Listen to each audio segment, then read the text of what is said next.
Karena dia.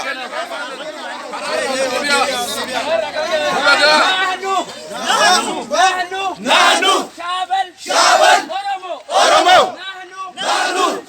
Syabal. Oromo. Nahnu. Aizen. Hur. Abiy Ahmed. Diktator. Abiy Ahmed. Diktator. Freedom. We need freedom. Ethiopia government. Terrorist. Abiy Ahmed the terrorist. Abiy Ahmed the terrorist. Abiy Ahmed the terrorist. Abiy Ahmed the terrorist. Abiy Ahmed the terrorist. Abiy Ahmed the terrorist. Lutuman Oromo. Lutuman Oromo. Rumah ganu rajira. UN nu ada gesu. Abanya dunia nu ada geu.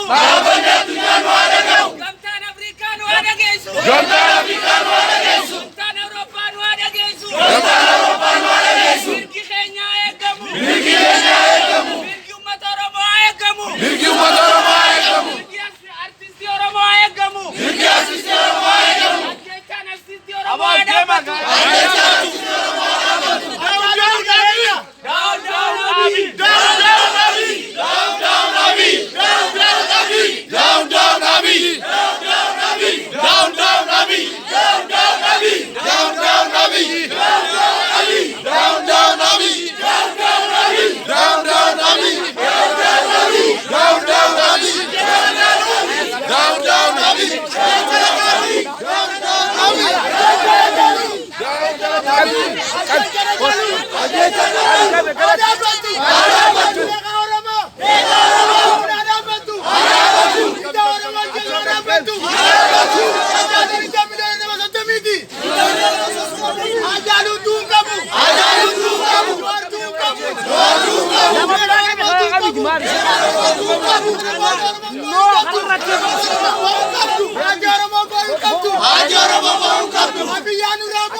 Abi!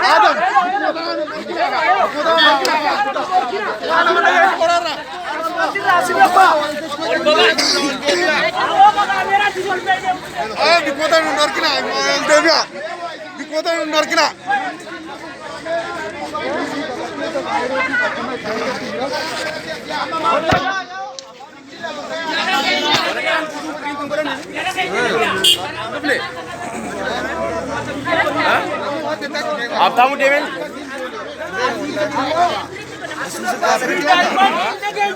Justice! Stop! Stop! Stop! Netanyahu! Ethiopia! Stop! Stop! Stop! Stop! Stop! Netanyahu!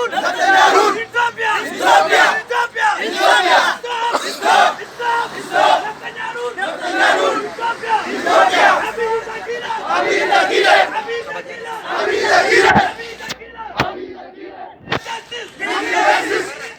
We need justice! We need freedom! We need freedom! Stop! Stop! Stop! Stop!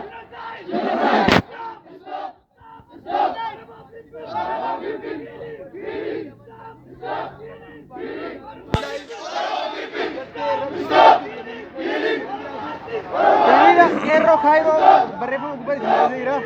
Kerro Cairo magaalaa Cairo. Oromoon addunyaa irra jirtan hundi keessanuu gara biraftanii mikkaa. Oromoon addunyaa irra jirtan hundi keessanuu jechuudha. Oromoon addunyaa kana irra jirtan hundi keessanuu dammaqa. Hiriira magaalaa Cairooti. Cairo jirtu jechuudha.